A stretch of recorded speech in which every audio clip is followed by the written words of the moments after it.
ओम नमः सिद्धेभ्य। नमो अरिहन्ताणं, नमो सिद्धाणं, नमो आयर्याणं, नमो उवज्झायाणं, नमो लोये सव्यसाहोणं। मंगलमय मंगलकरण वीतराग विज्ञान, नमो ताहि जाति भय अरहंतादि महान। करि मंगल करे हो महाग्रंथ करन को काज, जाते मिले समाज सब पावे निज पद राज। इस भवतरु का मूल एक जानहु मिथ्या भाव, ताको कर निर्मूल अब करिए मोक्ष पाओ। आचार्य कल पंडित टोडरमल जी द्वारा विरचित मोक्षमान प्रकाशक 8वां अधिकार हमारा चल रहा है उपदेश का स्वरूप, कि किस प्रकार जनागम में भिन्न भिन्न जीवों के लिए भिन्न भिन्न प्रकार की शैली में उपदेश मिलता है। देखिए हम चर्चा करते हैं। पेज नंबर 299 पर हमने देखा था लास्ट में कि जैसे किसी शास्त्राभ्यास की अति मुख्यता है और आत्मानुभव का उद्यम ही नहीं है, उसके अर्थ बहुत शास्त्राभ्यास का निषेध किया। जिसके शास्त्राभ्यास की अति मुख्यता है, बहुत ज़्यादा शास्त्र पढ़ता है जो व्यक्ति, दिन रात स्वाध्याय करता है, बहुत शास्त्र पढ़ता है ऐसे, और आत्मानुभव का उद्यम ही नहीं करता, तत्व विचार नहीं करता। ध्यान देना क्या कह रहे हैं पंडित टोडरमल जी यहाँ पे, कि जिस जीव के शास्त्राभ्यास की अति मुख्यता है, स्वाध्याय तो बहुत करता है, शास्त्र तो बहुत पढ़ता है, लेकिन विचार नहीं करता, तत्व विचार नहीं करता, चिंतन नहीं करता, आत्मचिंतन नहीं करता, निर्णय नहीं करता। जब तक चिंतन नहीं करेगा तब तक निर्णय नहीं होगा, निर्णय नहीं होगा तो अनुभव नहीं होगा, अनुभव नहीं होगा तो कार्य नहीं होगा, तो उसका शास्त्राभ्यास पूरा निरर्थक हो जाएगा। ये तो वही वाली बात हो गई कि पढ़ाई तो की पूरी मेडिकल की, लेकिन पूरे जीवन में कभी किसी का इलाज नहीं किया, ना अपना किया ना किसी और का। समझ में आया? पढ़ाई तो पूरी की, टॉप किया भाई सब, मेडिकल कॉलेज में टॉप नंबर 1, लेकिन ना अपना इलाज किया जीवन भर ना किसी और का। बिल्कुल वैसा ही है, शास्त्राभ्यास तो खूब करता है लेकिन चिंतन नहीं करता, निर्णय नहीं होता और अनुभव नहीं होता, ऐसा है। इसलिए उसके शास्त्राभ्यास का निषेध करते। अरे रुक रुक रुक रुक, इतना शास्त्र मत पढ़ भाई, दिन भर तू शास्त्र पढ़ता रहता है, थोड़ा समय विचार किया कर। जो तू पढ़ता है उसके विषय में विचार कर कि ये जो बातें लिखी हैं ये ऐसी ही हैं।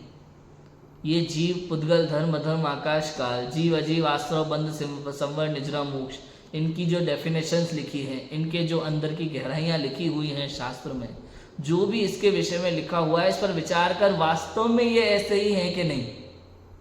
लक्षण से लक्ष्य की पहचान कर, निर्णय कर, तर्क आदि से निर्णय कर, अनुमान से निर्णय कर, परीक्षा कर, परीक्षा के द्वारा पहचान कर।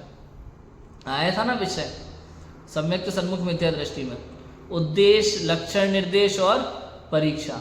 उद्देश्य और लक्षण निर्देश तो आपको शास्त्र में पढ़ना है और परीक्षा स्वयं के विवेक से करनी है। ये शास्त्राभ्यास करने वाला जीव क्या करता है, उद्देश्य और लक्षण निर्देश तो करता है, परीक्षा नहीं करता। तो इससे कहते हैं भाई बहुत हो गया शास्त्राभ्यास, अभी परीक्षा कर। और जिनके शास्त्राभ्यास नहीं है या थोड़ा शास्त्राभ्यास है, वह जीव इस उपदेश को सुन करके कि भाई शास्त्राभ्यास से कार्य नहीं होगा, आत्मानुभव की ओर उद्यम कर, इस उपदेश को सुन करके यदि शास्त्राभ्यास छोड़ दे और आत्मानुभव में उपयोग न दे, ना तो आत्मचिंतन कर रहा है, ना तत्व चिंतन कर रहा है, ना विचार कर रहा है, उल्टा शास्त्राभ्यास कर रहा था वो भी छोड़ दिया, तो कहते हैं ऐसे जीव का तो बुरा ही होने वाला है। ये तो वैसा जीव हुआ राजू भाई, सरकारी नौकरी तो मिली नहीं, प्राइवेट जो चल रही थी वो भी छोड़ दी, घर बैठा आराम से बेचारा खाने के लाले पड़े हुए। समझ में? वही हालत है। फिर देखो आगे 300 नंबर पेज पे क्या लिखते हैं पंडित टोडरमल जी। जैसे किसी के यज्ञ स्नान आदि द्वारा हिंसा से धर्म मानने की मुख्यता है, यज्ञ करना, स्नान आदि करना, यज्ञ स्नान आदि द्वारा, यज्ञ स्नान होता है एक तरह का, है ना, यज्ञ स्नान करना, उसमें हिंसा होती है, तो हिंसा से धर्म मानने की मुख्यता है। उसके अर्थ यदि पृथ्वी उलट जाए तब भी हिंसा करने से पुण्य फल नहीं होता, ऐसा लिखते हैं, ऐसा उपदेश दिया कि जो हिंसा में धर्म मानता है, यज्ञ स्नान आदि करने से, हिंसा करने से धर्म होता है, ऐसा मानता है, उससे कहा कि भाई साहब एक बार को ये पृथ्वी उलट पुलट हो सकती है किंतु हिंसा में धर्म नहीं हो सकता। सीधी सिंपल सी बात है, चाहे कोई भी मत हो, कोई भी मतांतर हो, दुनिया का कोई भी धर्म हिंसा में धर्म नहीं मानता। आज जो वर्तमान में लोग, कुछ लोग किसी क्षेत्र में, किसी जाति में, किसी समाज में हिंसा करके उसे धर्म मानते हैं, वो धर्म नहीं, एक उनकी किसी कारण से चली हुई परंपरा है जिसको वो धर्म के रूप में मानते हैं। कभी किसी व्यक्ति ने किसी कारण से किस विचार पूर्वक चला दी होगी, वो परंपरा उनके जीवन में चालू है, लेकिन शास्त्रों में कहीं भी, किसी भी धर्म के शास्त्रों में हिंसा में धर्म नहीं बताया। और जैन धर्म तो कहता है भैया अहिंसा परमो धर्म, वास्तव में अहिंसा परमो धर्म है, ये हिंदू धर्म का है सूत्र भी, ये सूत्र भी हिंदू धर्म का है। जैन धर्म तो इससे भी ऊपर मानता है। हिंदू धर्म तो कहता है कि भाई अहिंसा परमो धर्म, लेकिन जहाँ आवश्यकता पड़े तो हिंसा कर भी सकते हैं। जैन धर्म ऐसा नहीं कहता। जैन धर्म तो कहता है दुनिया इधर से उधर हो जाए, पृथ्वी उलट पुलट हो जाए, कोई मेरा सर्वनाश भी कर दे, तो भी हिंसा में धर्म नहीं होता। 3 लोग 3 काल में नहीं होता। बताओ, ये जैन शासन है, जैन शासन ये है। अगर आपको लगे मेरे परिवार पर, मेरे तीर्थ पर आँच आए तब तो हिंसा कर सकते हैं ना, कोई हमारे लिए तलवार उठाए तब तो तलवार उठा सकते हैं ना, कि दुनिया ऐसा कहेगी, आप खुद ऐसा कह सकते हो, कोई भी ऐसा कह सकता है, लेकिन जैन धर्म ऐसा नहीं कहता।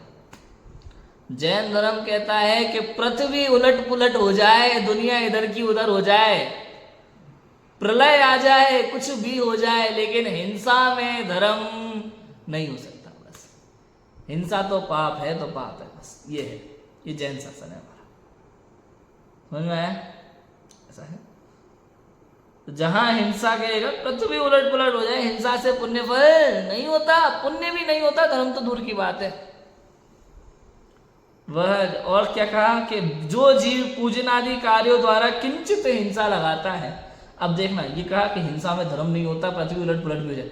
अब जो जीव पूजन आदि कार्य द्वारा जिसके जीवन में किंचित हिंसा होती है और बहुत पुण्य उपजाता है किंचित हिंसा करके, वह जीव इस उपदेश से पूजन आदि कार्य छोड़ दे और हिंसा रहित सामायिक आदि धर्म कार्य में भी न लगे, तो उसका तो बुरा ही होगा। इस प्रकार अन्यत्र जान।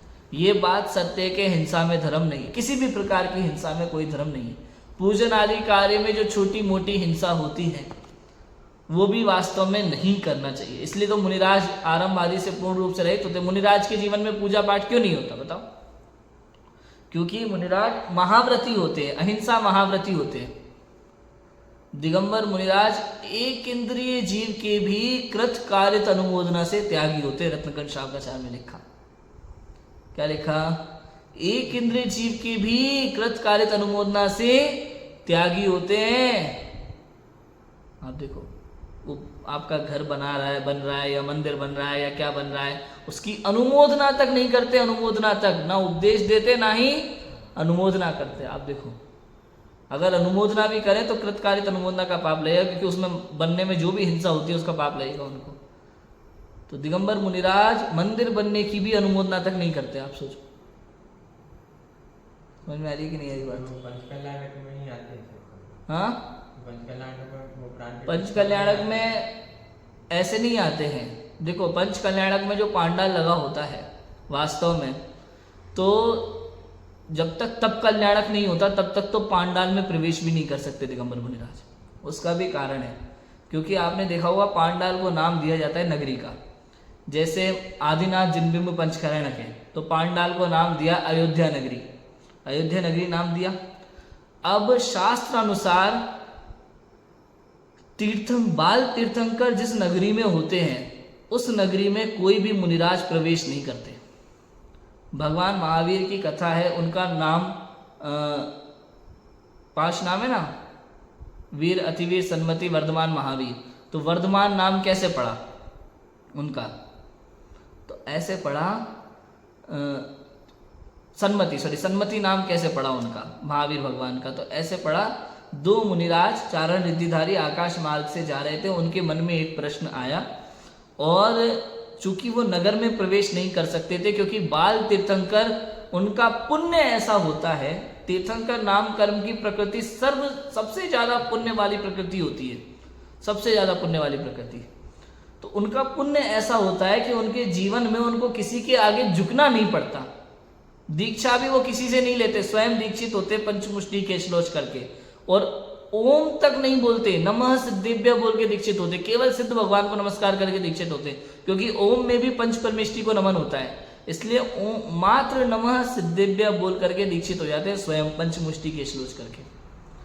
तो गृहस्थ अवस्था में यदि मुनिराज उनके सामने आ जाए तो मुनिराज तो गृहस्थ बालक को नमन नहीं कर सकते, भले तीर्थंकर बालक हो, और बाल तीर्थंकर मुनिराज को नमन नहीं करेंगे। क्यों? इसलिए नहीं कि वो तीर्थंकर के बालक है, इसलिए नहीं, उनका पुण्य ऐसा है कि ऐसी परिस्थिति नहीं बनती उनके जीवन में कि उनको झुकना पड़े। समझ में आया? ये सहज निमित्त नैमित्तिक संबंध है कि उनके जीवन में ऐसी परिस्थिति बनती ही नहीं है। तो वो 2 मुनिराज नगरी के बाहर से ही आकाश मार्ग से निकल रहे थे, उन्होंने दूर से ही बालक को देखा और उनकी शंका का समाधान हो गया, उन्होंने बालक का नाम सन्मति रखा और वहां से चले। ये कथा आती है महावीर भगवान की कथा में। यहां से हमें ये पता चलता है, ये कंफर्म हो जाता है कि पांडाल में अगर आपने नाम रख दिया अयोध्या नगरी, पावापुरी नगरी, या कुंडलपुर नगरी, या शांतिनाथ भगवान का है तो हस्तिनापुर नगरी, नेमिनाथ भगवान का है तो शौर्यपुर नगरी, जो भी आपने नाम रखा है पांडाल का, तो उस नगरी में शुरू के 3 दिन तो मुनिराज प्रवेश ही नहीं कर सकते। पूर्व गर्भ, उत्तर गर्भ और जन्म कल्याणक। फिर जब दीक्षा कल्याणक होता है उसके बाद प्रवेश होता है। उसमें भी मुनिराज आ गए तो आ गए, उनका कोई आना नहीं आना कंपलसरी नहीं है।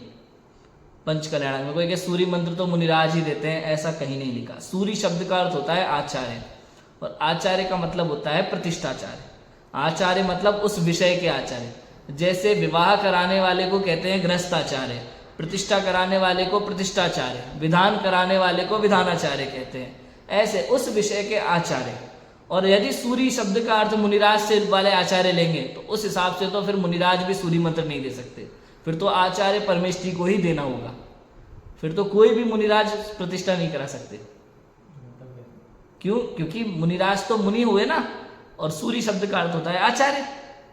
यदि आप इस रूप में देखोगे, सूर्य शब्द का अर्थ आचार्य से दिगंबर आचार्य करोगे, तो फिर मुनि और उपाध्याय भी सूर्य मंत्र नहीं दे सकते, आचार्य परमेष्टि को ही देना होगा फिर। लेकिन यहाँ पे आचार्य शब्द का अर्थ किसी भी शास्त्र में दिगंबर आचार्य ना करके प्रतिष्ठाचार्य किया है, और मूलाचार के परिशिष्ट 2 में नीचे लिखा हुआ है कोट करके कि कोई भी सामान्य ब्राह्मण भी वस्त्र उतार करके प्रतिमा को सूर्य मंत्र दे सकता है, ये लिखा है। इस तरह से विधि है उसकी सूर्य मंत्र देने की। समझ में आया? वैसा है। और यदि कोई मुनिराज, तब कल्याणक के बाद की बात बता रहा हूँ, यदि कोई मुनिराज महानगर के आसपास हैं तो आप बुला सकते हैं सम्मान पूर्वक, उनका प्रवचन भी रखवा सकते हैं, ये सारी चीजें हो सकती है, कोई बड़ी बात नहीं है।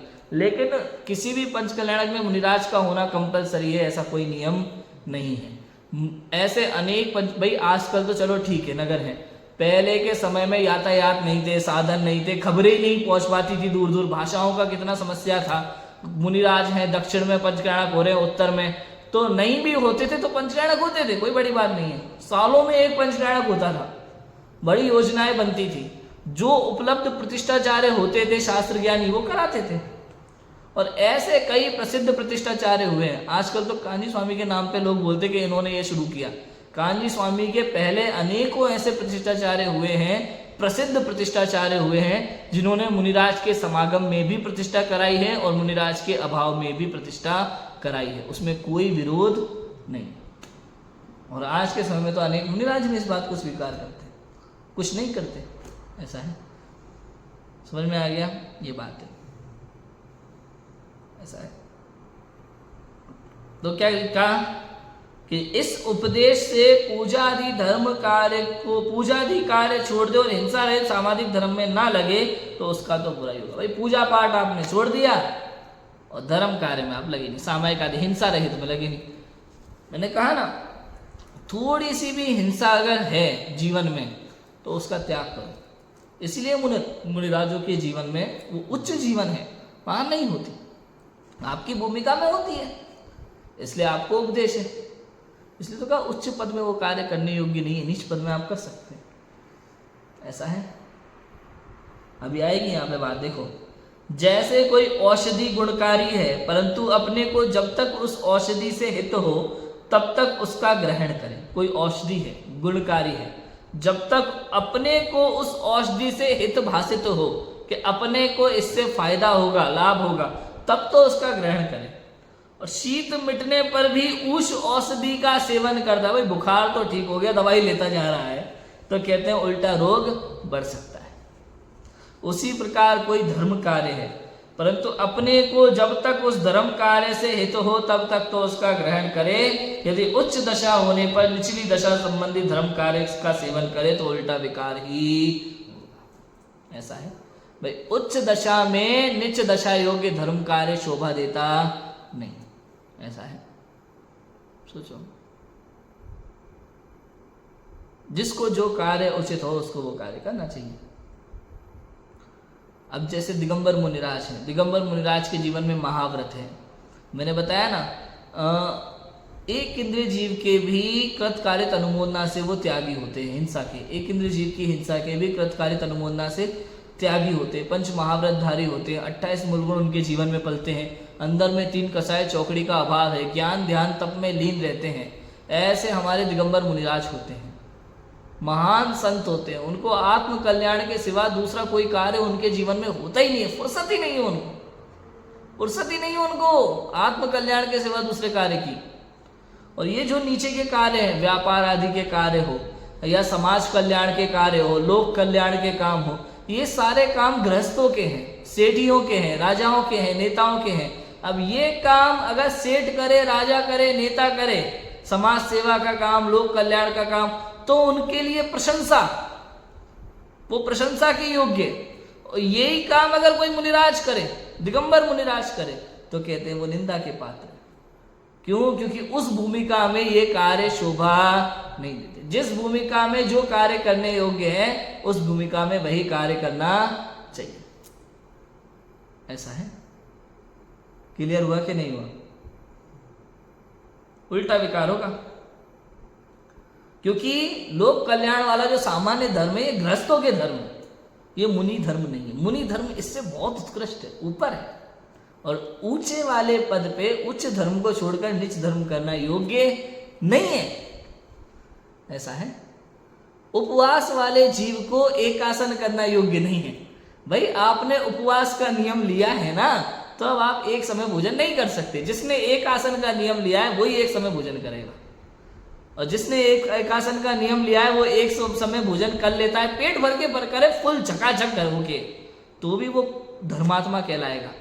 और जिसने उपवास का नियम लिया है वो एक चावल का दाना मात्र खा ले तो भी पापी कहलाएगा। इसी प्रकार कोई गृहस्थ कितना ही लोक कल्याण, समाज कल्याण आदि के कार्य करे, वो धर्मात्मा कहलाएगा, अच्छा काम कहलाएगा, पुण्यशाली कहलाएगा, उसे पुण्य का बंद होगा।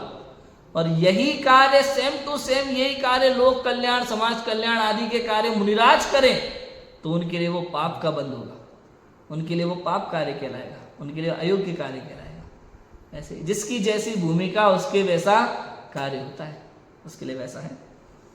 अब यहां उदाहरण देते हैं, देखो जैसे पाप मिटाने के अर्थ प्रतिक्रमण आदि धर्म कार्य कहे, परंतु आत्मानुभव होने पर प्रतिक्रमण आदि का विकल्प करे तो उल्टा विकार बढ़ेगा।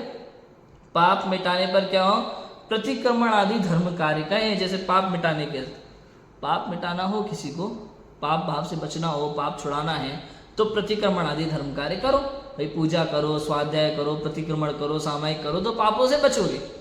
परंतु आत्मानुभव होने पर प्रतिक्रमण आदि का विकल्प करे तो उल्टा विकार, तत्व चिंतन करने बैठा है, स्वपर भेद विज्ञान का चिंतन करने बैठा है और सोचे नहीं प्रतिक्रमण कर लें, तो कहते हैं उल्टा विकार पड़ेगा, क्योंकि ऊंचे काम से के समय नीचे काम की बात नहीं करनी चाहिए।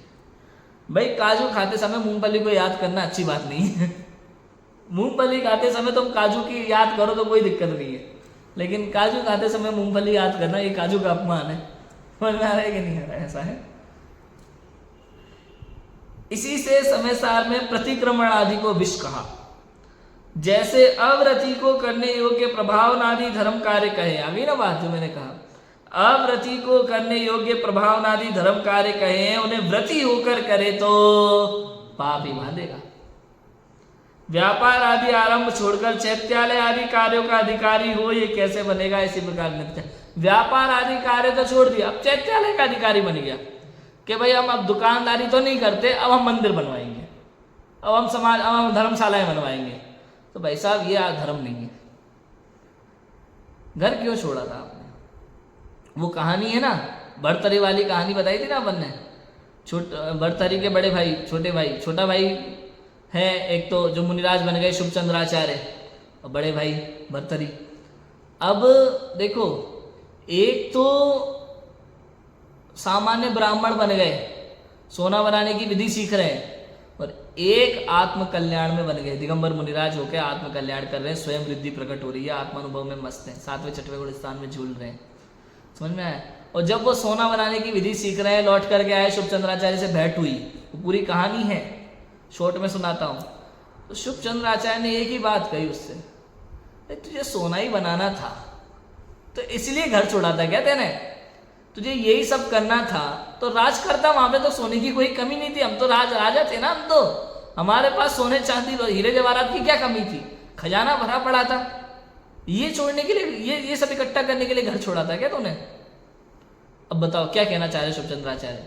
कि बेटा घर नहीं छोड़ना था, राजा बने रहना था अपन को, ये कहना चाह रहे हैं। ये कह रहे हैं कि भाई घर छोड़ा था आत्म कल्याण के लिए, सोना बनाने के लिए नहीं। उसी प्रकार से कोई व्यक्ति व्यापार आदि छोड़ करके धर्म कार्य में लगे और बाद में मंदिर और धर्मशाला बनाने लग जाए, तो उससे यहाँ आचार्य देव कहते भाई इसीलिए घर छोड़ा था क्या है? कि दुकान तो नहीं बनवाएंगे हम, मंदिर बनवाएंगे हम बाहर जाके। घर तो छोड़ दिया, व्यापार छोड़ दिया, दुकान छोड़ दी, समाज का खाएंगे और मंदिर बनवाएंगे, धर्मशाला बनवाएंगे, उनकी जिम्मेदारी लेंगे। तो कहते हैं भैया ऐसे धर्म होता नहीं, आप गलत फंस गए। समझ में आया कि नहीं आया? और संसार में फंस जाओगे आप ऐसी बातें। जैसे पाकाधिक औषधियां पुष्टकारी हैं, परंतु ज्वरवान उन्हें ग्रहण करे तो महादोष उत्पन्न हो, उसी प्रकार ऊंचा धर्म बहुत भला है, परंतु अपने विकार भाव दूर ना हो और ऊंचे धर्म का ग्रहण करें तो महान दोष उत्पन्न होगा। पाकादिक औषधियां पुष्टकारी हैं। पाकादिक औषधियां कुछ होती होंगी, कोई किसी प्रकार की औषधियां होती होंगी, तो पाकादिक औषधियां पुष्टकारी हैं। पुष्टकारी औषधियां विशेष गुणकारी औषधियां होती हैं। तो परंतु ज्वरवान उन्हें ग्रहण करे।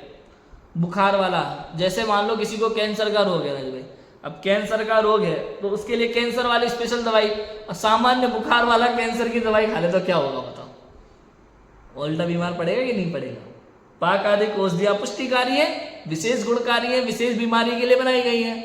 कैंसर की बीमारी के लिए कैंसर वाली दवा बनाई गई है, सामान्य बुखार से पीड़ित कैंसर की दवा खा ले तो क्या होगा बताओ? समझ में? उसके लिए वो नुकसान करेगी। तो परंतु ज्वरवान उन्हें ग्रहण करे तो महादोष उत्पन्न हो। उसी ज्वरवान माने बीमार आदमी, बुखार वाला। उसी प्रकार ऊंचा धर्म तो बहुत भला है, ऊंचा धर्म बहुत भला है, परंतु अपने विकार भाव दूर ना हो और ऊंचे धर्म का ग्रहण करे तो महान दोष उत्पन्न होगा। अंदर में कषाय का अभाव नहीं है, अंदर में वीतरागता प्रकट नहीं हुई, अपने आत्मा को जाना नहीं, स्वपर को पहचाना नहीं, 7 तत्वों की समझ नहीं है, और बाहर में बड़े बड़े नियम संयम ले रखे हैं और पालन हो नहीं पा रहे, तो कषाय और बढ़ती है और दुखी होता है। इसलिए आचार्य देव लिखते हैं अष्टबाहुड़ में कि आत्मज्ञान के बिना ये बाय में जो बड़े बड़े नियम संयम होते हैं, क्रियाकांड होते हैं, ये कषाय बढ़ाने वाले हैं, घटाने वाले नहीं है। इसलिए सबसे पहले तू आत्मा को जान, ऐसा कहते हैं आचार्य देव। आत्मा को जान, समझ में आई बात? ऐसा है। जैसे अपना अशुभ विकार भी नहीं छूटा हो और निर्विकल्प दशा को अंगीकार करे तो उल्टा विकार बढ़ेगा, और भोजनादि विषयों में आसक्त हो और आरंभ त्याग आदि धर्म को अंगीकार करे तो दोष ही उत्पन्न होगा।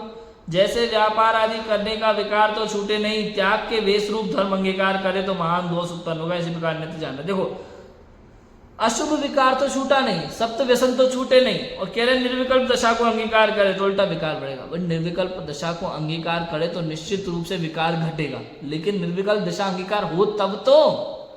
सप्त व्यसन में उलझा हुआ है और आत्मा आत्मा रट रहा है, तो ऐसे तो निर्विकल्प दशा होती नहीं। समझ में आया? भोजनादि विषयों में आसक्त हो और आरंभ आदि का त्याग करके धर्म अंगीकार करे तो दोष उत्पन्न होगा।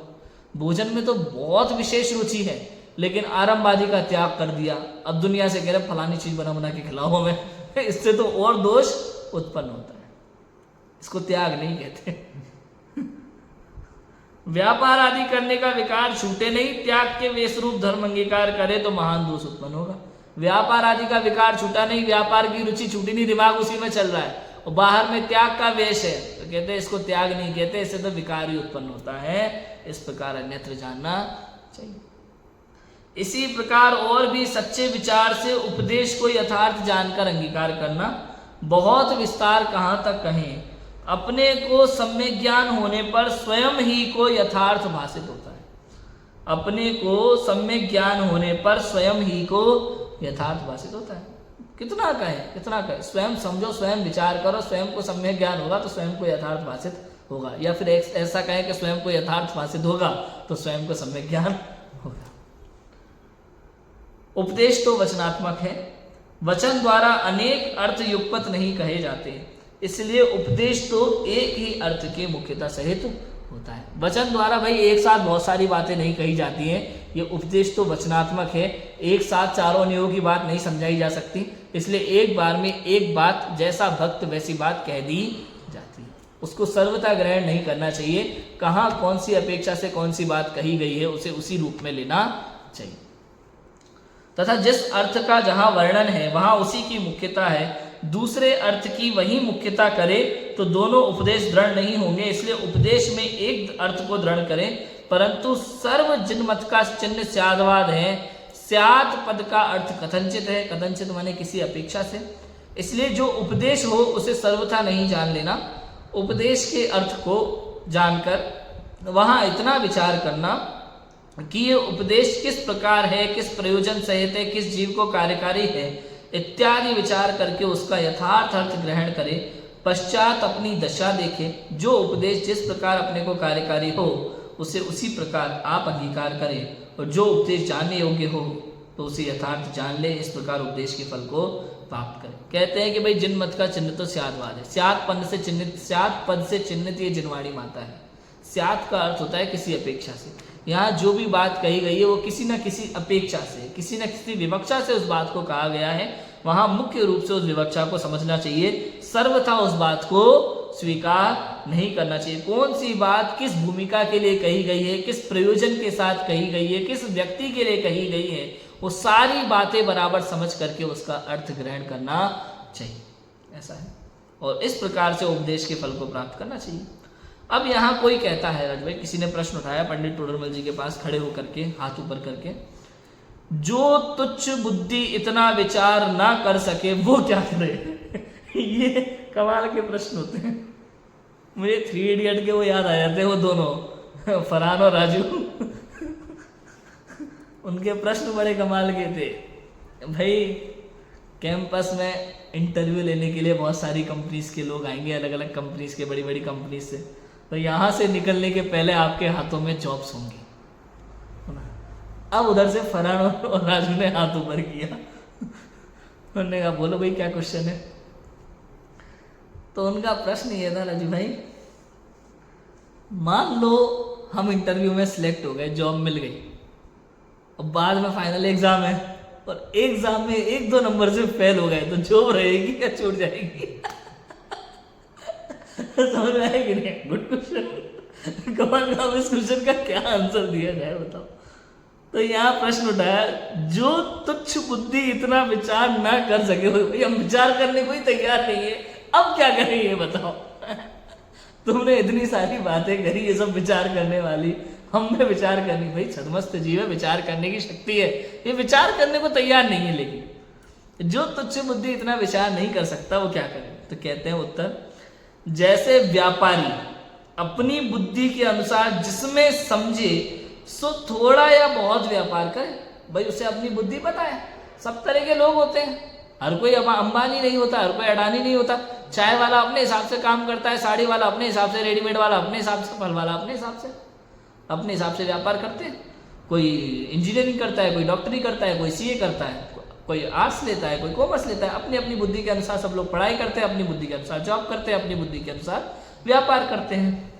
तो जैसे व्यापारी अपनी बुद्धि के अनुसार जिसमें समझे, जिसमें उसकी बुद्धि थोड़ी बहुत चलती हो, सो थोड़ा या बहुत व्यापार करे अपनी बुद्धि अनुसार, परंतु नफा नुकसान का ज्ञान तो अवश्य होना चाहिए। जो भी करे उसमें थोड़ा बहुत ज्ञान उसको होना चाहिए।